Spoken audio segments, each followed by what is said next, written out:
Au nom du Père et du Fils et du Saint-Esprit, Amen. Une grande joie d'être là avec toi en ce lundi 11 novembre. Et aujourd'hui, nous célébrons Saint Martin évêque. Martin, un soldat hongrois converti, se fit d'abord disciple d'Hilaire de Poitiers et il fonda à Ligugé le premier monastère d'Occident. Ordonné évêque de Tours, il constitua une équipe de moines missionnaires. Avec eux, il évangélisa les campagnes gallo-romaines de la Touraine et des régions voisines, de la Saintonge à l'Auvergne. Il mourut en 397. Et la première lecture d'aujourd'hui, c'est Tite, lecture de la lettre Saint Paul à Tite, et chapitre 1er à partir du verset 1. Paul, serviteur de Dieu, apôtre de Jésus-Christ, pour amener les élus de Dieu à la foi et à la connaissance de la vérité, ordonnée à la piété, dans l'espérance de la vie éternelle, promise avant tous les siècles, par le Dieu qui ne ment pas et qui, au temps marqué, a manifesté sa parole par une proclamation dont un ordre de Dieu, notre Sauveur, m'a confié la charge.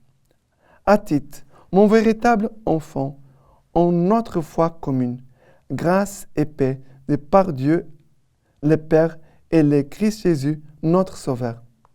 Si j'étais laissé en Crète, c'est pour y achever l'organisation et pour établir dans chaque ville des presbytres conformément à mes instructions.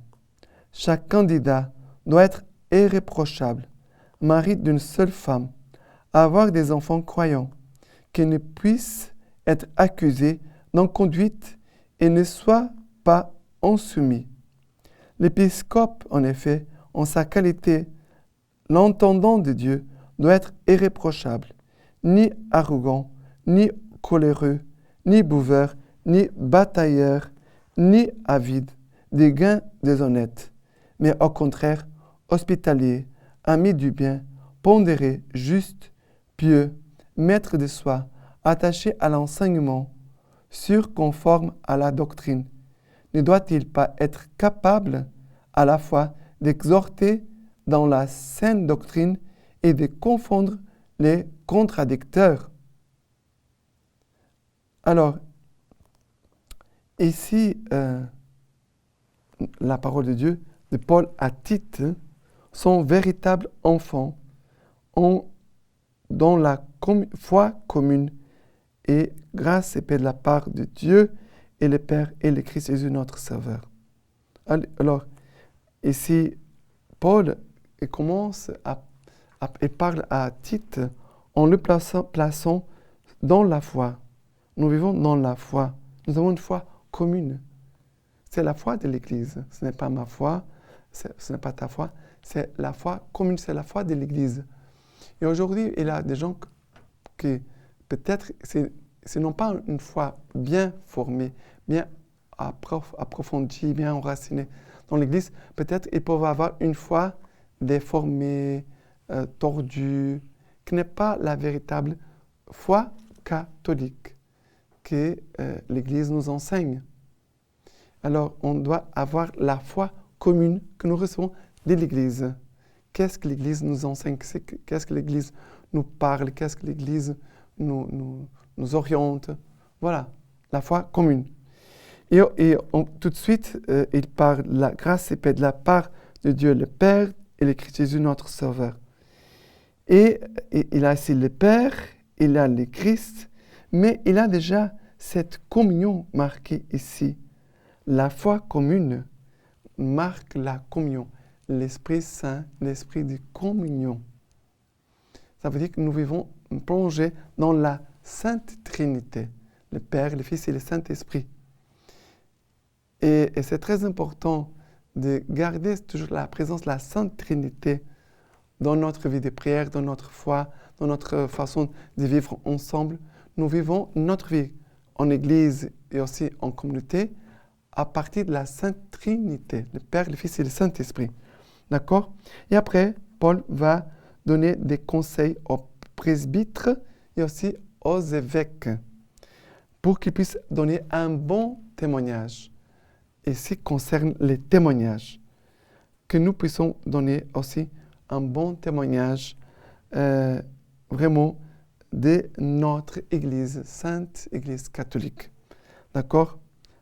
Et capable non pas seulement de proclamer notre foi, mais aussi de confondre les contradicteurs. Ça veut dire ceux qui ne partagent pas notre foi ou qui peut-être n'ont pas une foi bien éclaircie.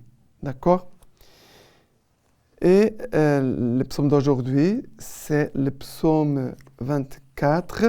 Le psaume 24, à partir du verset 1. Ô Seigneur, la terre et sa plénitude, le monde et tout son peuplement. C'est lui qui l'a fondé sur les mers et sur les fleuves l'a fixé, qui montera sur la montagne du Seigneur et qui se tiendra dans son lieu saint. L'homme aux mains innocentes, au cœur pur. Il ne jure pas pour tromper. Il obtiendra la bénédiction du Seigneur et la justice du Dieu de son salut.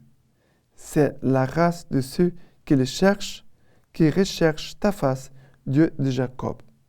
Alors, qui montera sur la montagne du Seigneur, qui se tiendra dans son lieu saint, l'homme aux mains innocentes, au cœur pur, son âme ne se porte vers des riens, ne jure pas pour tromper.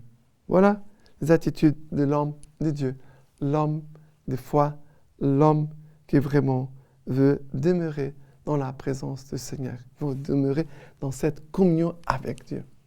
La communion avec Dieu, la communion avec nos frères et sœurs, notre communion avec l'Église. D'accord? Et après, l'évangile d'aujourd'hui, c'est Luc, chapitre 17, à partir du verset 1. Puis il dit à ses disciples, « Il est impossible que les scandales n'arrivent pas, mais malheur à celui par qui ils arrivent. Mieux vaudrait pour lui se voir passer autour du cou une pierre à moudre et être jeté à la mer que de scandaliser un seul de ses petits. Prenez garde à vous. Si ton frère vient à pécher, réprimande-le. Et s'il se répand, remets-lui. Et si cette fois, le jour, il pêche contre toi, et que cette fois, il revienne à toi, en disant, je me répands, tu lui remettras. Les apôtres dirent au Seigneur, augmente en nous la foi. Le Seigneur dit, avec la foi que vous avez gros comme un grain de sénévé, si vous disiez à ce mûrier, déracine-toi et va te planter dans la mer, il vous obéirait. Alors, ici, il parle de la foi, ça parle aussi de la correction fraternelle et aussi de ne pas donner un mauvais témoignage. Ici, Jésus nous parle des scandales. Mais le scandale, c'est un mauvais témoignage de la part des chrétiens. Et Jésus va dire, prenez garde à vous de scandaliser un seul de ces petits. Ça veut dire spécialement les enfants, les petits-enfants. Ne pas scandaliser, ne pas donner un mauvais témoignage aux enfants. Nous devons toujours veiller à ce que nous disons, à ce que nous faisons devant les enfants. Après la correction fraternelle, si cette fois, le jour, ton frère pêche contre toi et cette fois, il revient à toi en disant « Je me réponds », tu lui remettras. Voilà, bien direct. Il faut toujours pardonner, toujours. Et après, la foi. Augmentons-nous la foi, disent les apôtres. Et Jésus va dire, si vous avez la foi gros comme un grain de sénévé, si vous disiez à ce mûrier, déracine-toi et va te planter dans la mer, il vous obéirait. Ça veut dire, la foi est si forte qu'on pourrait dire à un arbre, déracine-toi et va te jeter dans la mer, et l'arbre allait nous obéir. La force, la puissance de la foi. Mais il n'a pas la foi sans une vie profonde de prière, une vie proche de Dieu, proche de la parole de Dieu. Ce n'est pas possible. D'accord? Et la lecture patristique de Saint Martin, lettre de Sulpice sévère. Il va dire, nous savons que tu désires rejoindre le Christ, mais tu es sûr de ta récompense et un peu de délai ne la diminuera pas. Aie plutôt pitié de nous que tu abandonnes. Ça veut dire Saint Martin est à l'approche du moment de sa mort. Il fut ému par ses larmes, car il avait toujours été uni au Seigneur par une très, très tendre miséricorde. Et l'on rapporte qu'il pleura, mais tourné vers le Seigneur, il ne répondit à ceux qui pleuraient que cette seule parole.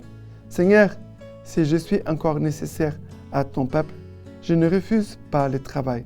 Que ta volonté soit faite.